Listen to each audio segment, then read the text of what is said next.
From medical insights to stories of recovery, join Mark Hiller as he takes a closer look at opioid addiction with a special presentation, Opioids, Crisis to Hope. Hello and welcome to Opioids, Crisis to Hope. I'm Mark Hiller. In the next half hour, we will take a closer look at opioids. For some, they are a blessing to help with pain relief. But for others, they lead to addiction and tragically, possibly even death. But there is hope for those struggling with opioid addiction. We will explore all angles. First, we sit down with the doctor who's seen the good and bad of it all to discuss the truth about opioids. Dr. Charlie Burns has been a board-certified addiction medicine specialist since 2021. But in the 1980s, he was a urologist when prescriptions for a class of drugs called opioids began to increase to treat moderate to severe pain. I was a surgeon, and so I was always attuned to the use of narcotics postoperatively, and we tried to be judicious with them. But none of us that performed surgery in those days were aware of just how potentially dangerous they were. Opioids are made from the poppy plant or synthesized in a laboratory. Billed initially as a safe, effective medication with low risk of addiction, doctors would freely prescribe opioids for patients to block their pain signals between the brain and body. One particular opioid emerged as the go-to prescribed pain treatment, a time-released form of oxycodone called OxyContin. As we progressed, we later on in the late 80s and early 90s became aware, particularly of the OxyContin beginning to be a part of our milieu. We became more aware of the possibility of people becoming addicted. But evidence would arise that opioids were doing more than curbing pain. When misused, they were feeding into an addiction problem in society, a risk Dr. Burns says is proven to occur in at least 10% of any population. We understand the statistics to be, if you have an addiction, there's a 60% chance that you inherited it from someone in your family. And I really believe that that's true. It's just the way your brain's wired. Yeah, there is no question about it. What makes opioids so dangerous is that patients can get hooked because of the feelings of pleasure the drugs produce. And because opioids in large doses can slow down your breathing and heart rate, they could be deadly. I hate to use the word duped, but I would say that we were greatly surprised when all of a sudden we realized that too many people were becoming addicted, and we didn't understand in the beginning the exact reason why. We now know, and the culpability is with the pharmaceutical industry, with the physicians such as myself who may have overprescribed. Culpability also includes mass media, which was misleading information about low opioid addiction risk without proof. To be clear, opioids still have an effective role in acute pain management if patients follow their doctor's orders. The life-shattering, life-threatening problem is when patients don't. One of the difficulties that we have is trying to determine exactly who will and what their propensity is to become addicted. It's still difficult. There's a lot of stuff that we don't understand, particularly the behavior characteristics of individual people. Opioid use and abuse is sadly on the rise across the Commonwealth, prompting the state to take action for those seeking help. But to treat the problem effectively, more of us need to know more about substance use disorder. The Department of Drug and Alcohol Programs is doing that in a matter of minutes, thanks to a new feature. It's called Just 5, a free online tool to help enhance education and awareness about substance use disorder. This is a great way in just 5 minutes or less to learn about what addiction is as a disease, how to recognize some signs and symptoms, and then what to do once you do recognize those signs and symptoms. 6 short learning modules featured on Just 5 take just 5 minutes each to complete. DDAP Secretary Jen Smith considers it a great option for people who want high-quality information but don't have the time to dig through multiple resources about substance use disorder. It can be helpful for people who've been exposed to it or people who really have had no exposure but are looking to understand the disease more effectively. Just 5 tackles topics including the science of addiction, are you at risk, the dangers of opioids, signs, symptoms, and treatment, how you can help, and the gift of recovery. The site also features a pre- and post-test to measure your knowledge on substance use disorder. It is important to self-gauge, how aware are you of the facts surrounding this particular issue? And the site is completely anonymous. Nobody's collecting information about who's clicking on what buttons. While Just 5 was initially piloted in 2021 for Pennsylvania's state employees, it's rolled out to the rest of the public as a tool Secretary Smith considers critical to address substance use disorder. It's not just important for people who haven't been exposed to it. It's important for prevention efforts. It's important for individuals who are actively using substances that need to be connected to services. And it's important for the recovering community. The Pennsylvania Department of Drug and Alcohol Programs website provides many resources. You can visit it at ddap.pa.gov or call 1-800-662-HELP. As overdoses are on the rise, a powerful tool called Narcan is saving lives. Reporter Cody Butler shares one man's story of his new lease on life and a new career helping others with addiction. If you're using out there right now or having addiction problems, reach out for help. Kevin Hughes counts himself lucky to be alive, overdosing on heroin not once, but 3 times. It all started with a sip of alcohol at the age of 11. Things got really good for me in a sense. I fell in love with it, the feeling, and then I started smoking weed at 12. OxyContin at 13, dropping out of high school at 16, and got a job to fuel his addiction, adding cocaine to the mix. It gradually went on to the pills weren't working. So when I was 19 or 20 years old, I got into heroin. For the next 7 to 8 years, he ran with the drug dealers. When the drugs called and they said jump, I said how high. There was a lot of things in my life that I've done that I regretted. Kevin's addiction fueled his criminal behavior, robbing people to get his next high. I tried to do everything in my power to get what I can every single day. So there was times where I wasn't able to get money and I could only shoot up once or twice. His tolerance to drugs kept increasing. In my addiction, tried to get the most I could out of my high. Then Kevin overdosed. 3 times within 1 year, and I was revived by Narcan. Kevin's story is one that shows that what they're doing is also really making a difference. And sometimes it takes a couple of times, and addiction is difficult. Through the Lackawanna County District Attorney's Office, its Recovery Coalition, Narcan kits can be mailed anonymously. The kits include 2 doses, instructions, a hotline number, and recovery information. We've distributed over 630 recovery kits so far.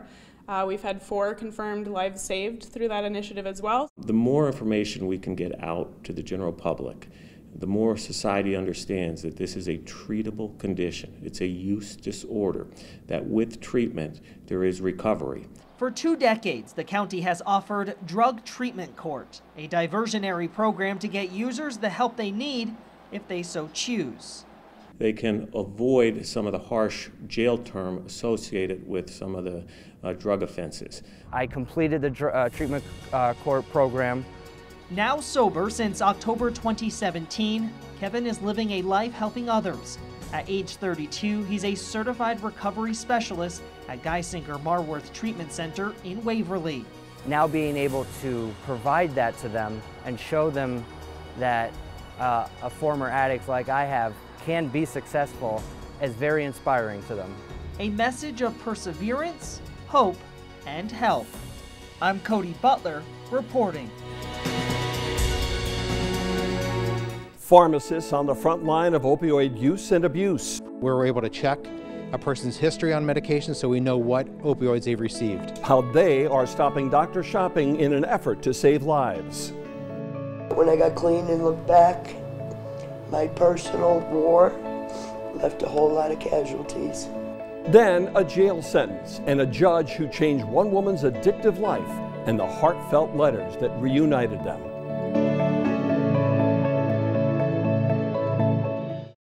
You're watching Opioids, Crisis to Hope. The American Medical Association reports opioid abuse has grown into a much more complicated and deadly drug overdose epidemic. The problem, doctor shopping. The possible solution, a prescription database.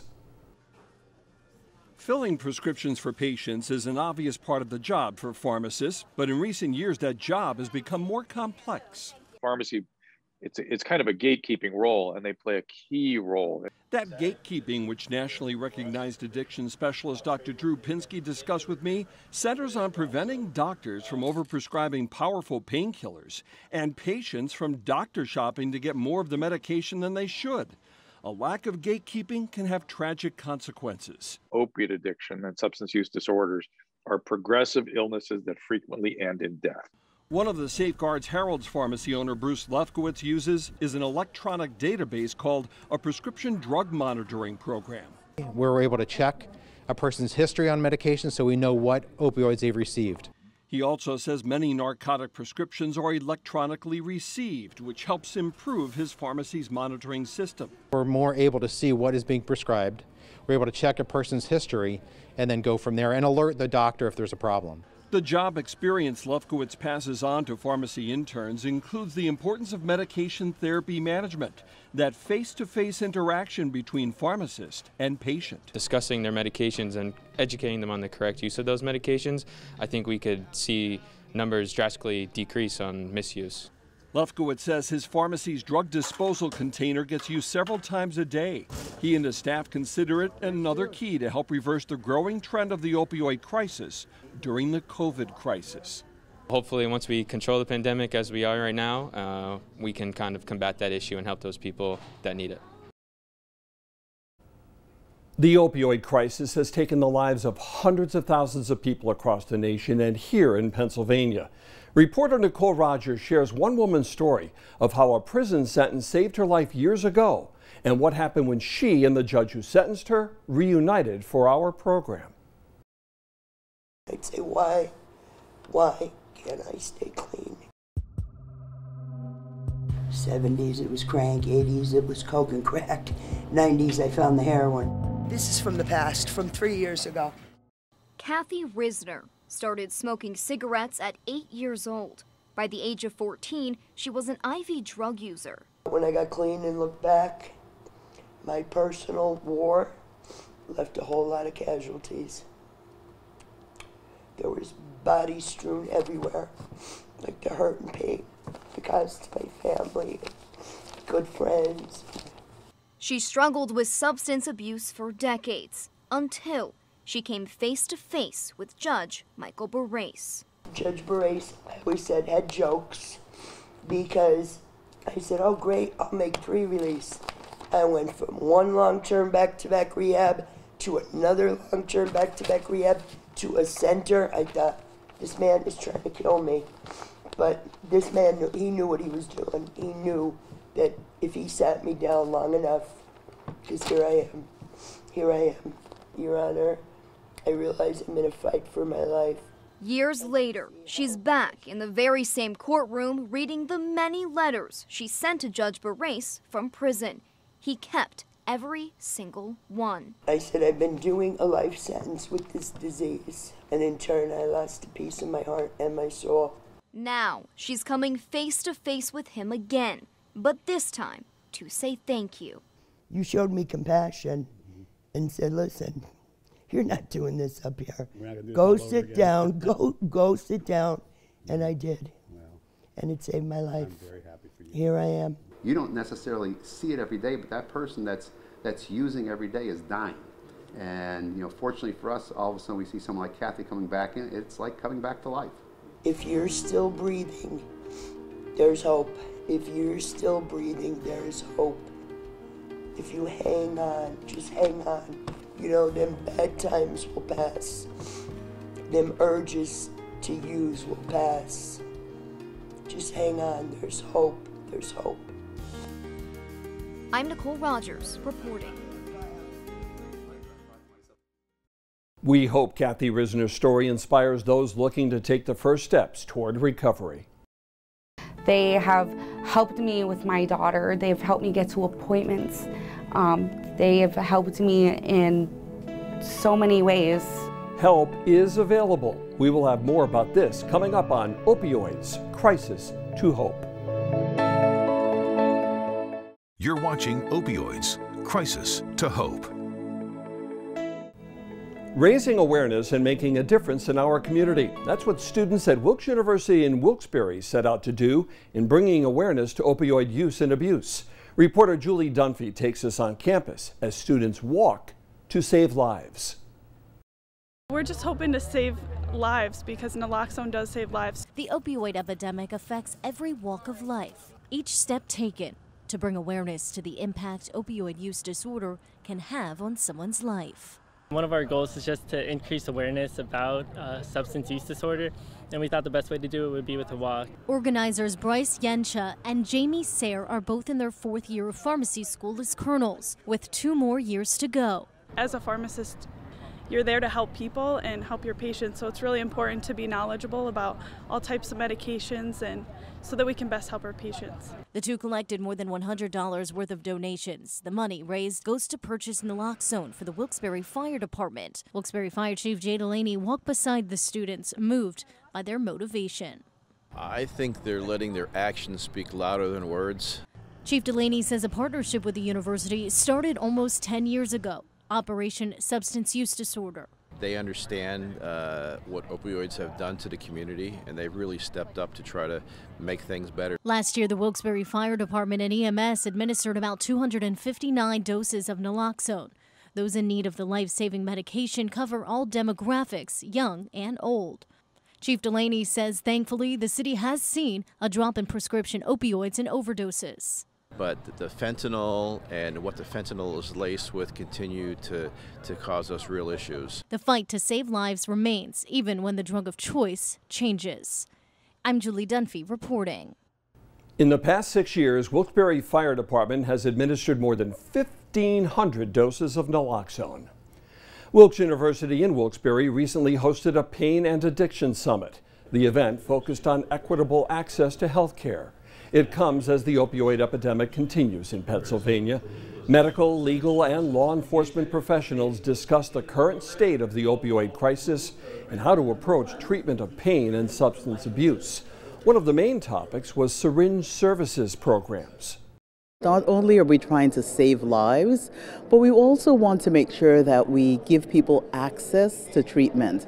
And we know that individuals who use these services are 5 times more likely to access treatment.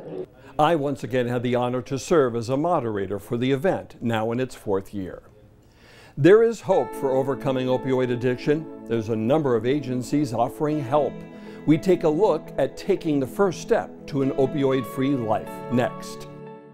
You're watching Opioids, Crisis to Hope. For those looking to take that first step to recovery, there are many avenues for help.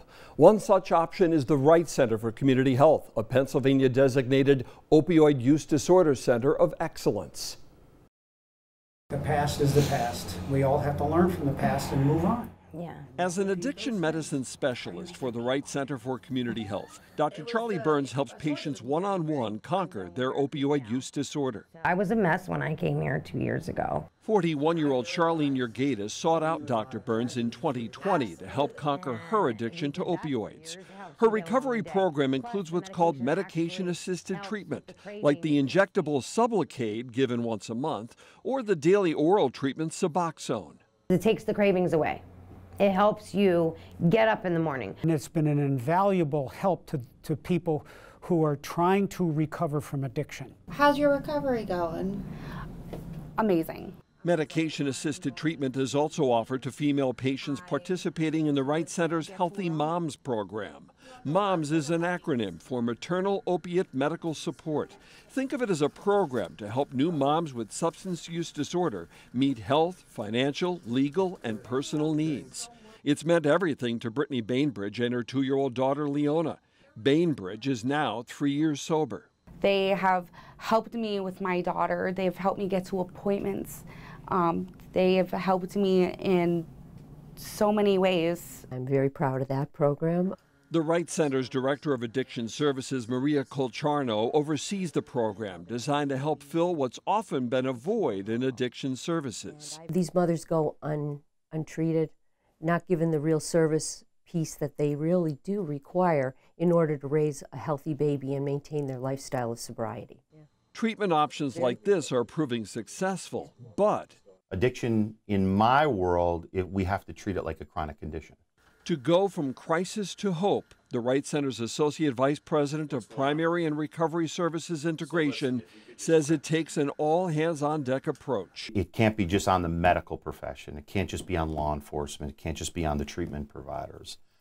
Everybody has to come together as one united front and work together and communicate the problems and the successes to move forward. We have much more information on recovery programs on our website. Thank you for joining us for Opioids, Crisis to Hope. I'm Mark Hiller.